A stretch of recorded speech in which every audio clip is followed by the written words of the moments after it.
Tiga desa di Kecamatan Dramaga melaksanakan launching Samisade, di antaranya Desa Sukadamai, Ciherang, dan Dramaga.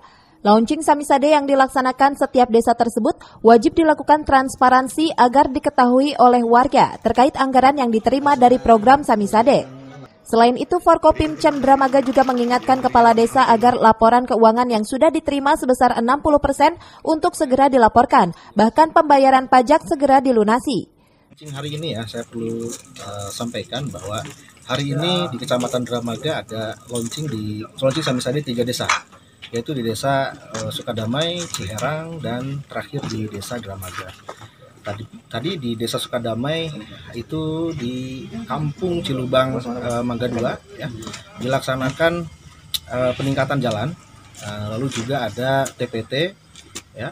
Lalu di Ciherang itu berlokasi di Geraha Aradea, lalu yang terakhir di sini di Kampung Situletik ya, di Desa Dramaga.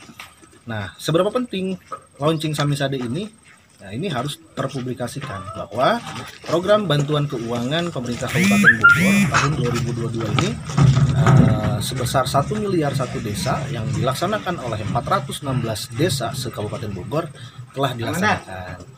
Nah, kami hadir dari Forum Komunikasi Tingkat Kecamatan ya, harus memonitor dan mengawal baik persiapan maupun juga tahapan pelaksanaan kegiatan. Dari Dramaga, Kabupaten Bogor, Iman Abdurrahman melaporkan.